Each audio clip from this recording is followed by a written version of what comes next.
로디아스의 최유미 사모입니다.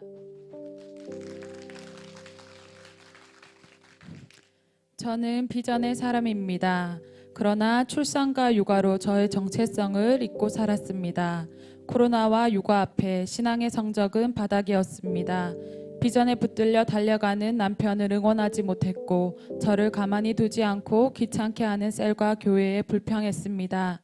저는 어릴 적부터 교회에 살다시피 하며 신앙생활을 했습니다. 학창시절부터 수많은 사역을 감당해도 하나도 힘들지 않았습니다. 왜냐하면 하나님이 좋았고 교회가 좋았고 무엇보다 하나님께 쓰임받는 것이 너무 행복하고 좋았기 때문입니다. 선교지에서 남편을 만나 결혼을 하고 우리 교회에 와서 담임 목사님에게 처음부터 다시 양육훈련을 받았습니다. 새롭게 받은 양육훈련을 통해 청년 때 했던 셀리더 사역을 다시 사모하게 되었고 이후 2020년 셀리더로 임명받게 되었습니다. 하지만 육아로 인해 더 이상 셀 사역이 되어지지 않아 셀 사역을 잠시 내려놓은 지 10개월이 되어갑니다.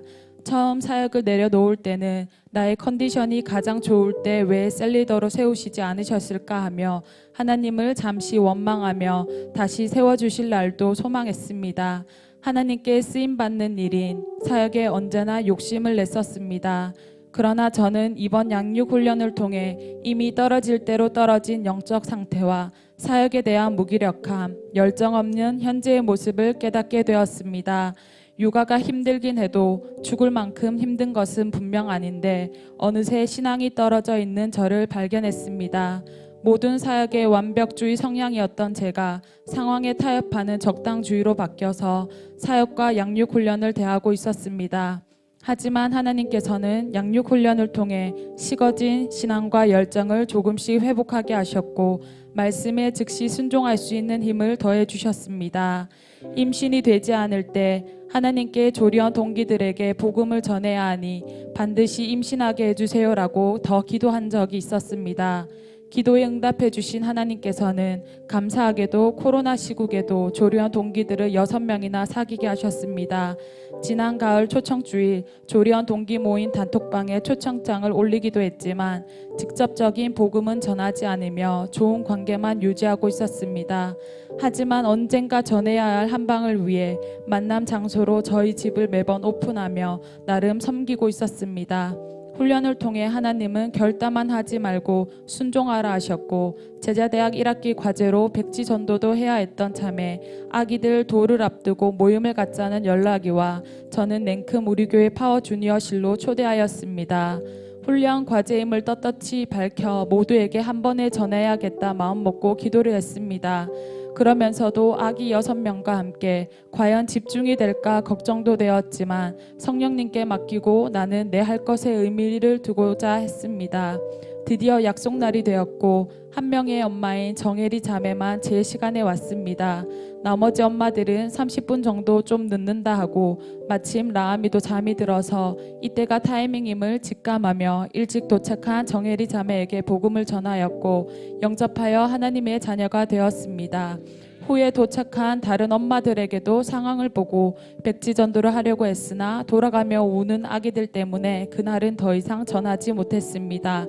그래서 그 후 다시 한 번 더 교회에서 모임을 가졌습니다.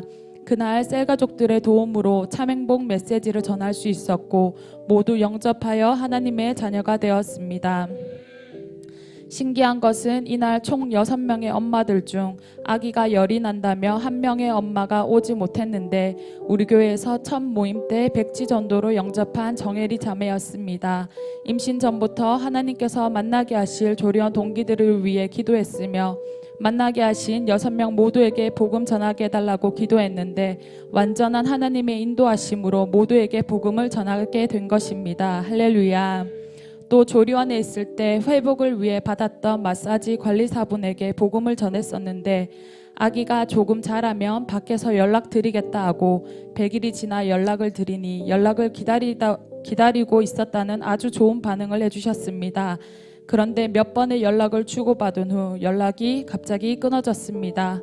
하나님께서 다시금 생각나게 하시어 6개월 만에 연락을 하니 이전에 제가 연락을 했을 때 갑자기 시아버지께서 돌아가셨다는 이야기를 하시며 연락을 피하셨습니다.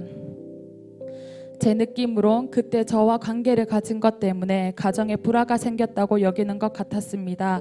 그러나 감사하게도 하나님은 둘째를 임신하게 하시어 내년에 또 그 조리원에 가게 될 것 같습니다. 그 영혼을 하나님이 정말 사랑하시나 봅니다. 영혼이 저편에서 이편으로 나오지 못한다면 제가 이편에서 저편으로 가서 다시 복음을 전하도록 하겠습니다. 저는 요즘 육아며 여러 다른 일로 분주한 일과 속에서도 선교지에서 매일매일 수없이 했던 백지전도를 틈날 때마다 숙지하고 행복모임 책을 열어보며 베스트의 상황을 이리저리 파악하며 기도하고 있습니다. 육아를 하며 사역을 하니 어쩌면 더 바빠진 일과지만 오랜만에 기분 좋은 분주함을 느끼고 있습니다. 복음을 전하고 집으로 돌아와 라아미와 함께 기도할 때 참 감사했고 기뻤습니다. 복음 전하는 엄마의 모습을 보여줄 수 있어 행복했습니다. 엄마는 이런 사람이야. 육아만 하는 그런 사람 아니고 복음 전하는 사명자, 하나님께 쓰임받는 자야 라고 말해주며 참 많이 눈물을 흘렸습니다. 하나님은 쓰임받는 기쁨을 그렇게 회복시켜 주셨습니다. 훈련 기간 중 아주 오래된 친구를 만났습니다. 저의 청년 시절 동안 신앙생활을 함께했던 친구입니다.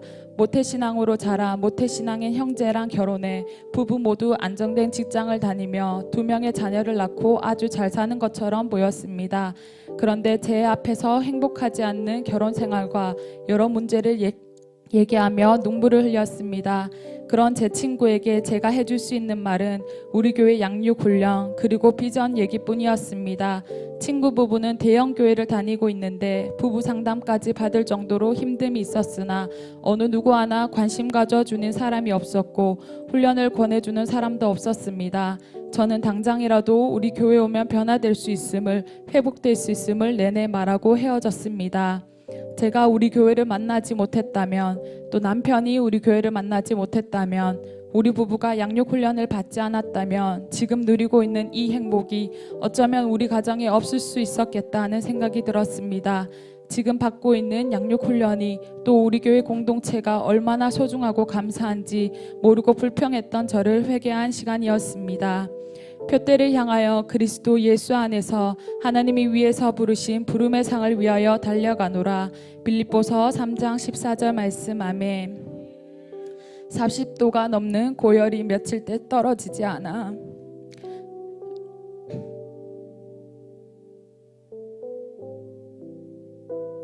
라미를 안고 병원에 입원시킬 때도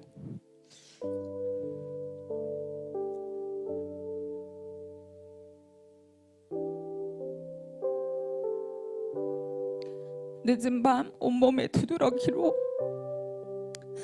삑딱지가 생길 정도로 긁어 응급실에 뛰어갔을 때도 언제나 혼자였지만 목사인 남편이 영혼을 살리는 세계 비전을 기꺼이 잘 감당하도록 돕는 것 또한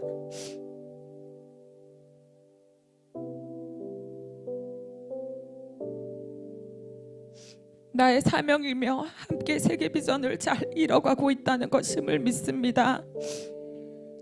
하나님께서는 저에게 위임하신 비전이 얼마나 가치로운지 다시 말씀해 주시며 영혼 구원을 위해 나를 사용하겠다 하십니다.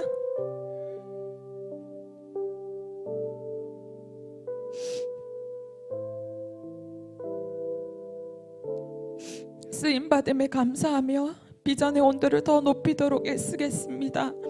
비전에 붙들려 황홀하게 달려나가는 재생산 사역자의 모습을 보여줄 수 있는 엄마, 아내 사역자가 되겠습니다. 목사님, 홍의 앞에 서는 모습을 먼저 보여주셔서 감사합니다.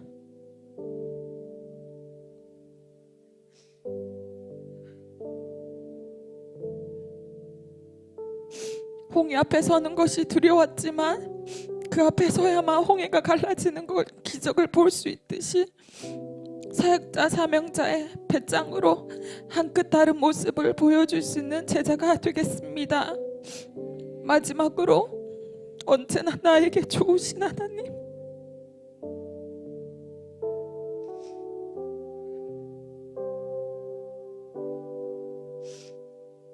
다시 회복의 은혜를 주시고 그 사랑을 깨닫게 하시니 감사합니다. 지금처럼 앞으로도 언제나 사랑으로 인도하실 나의 하나님께 모든 영광 올려드립니다.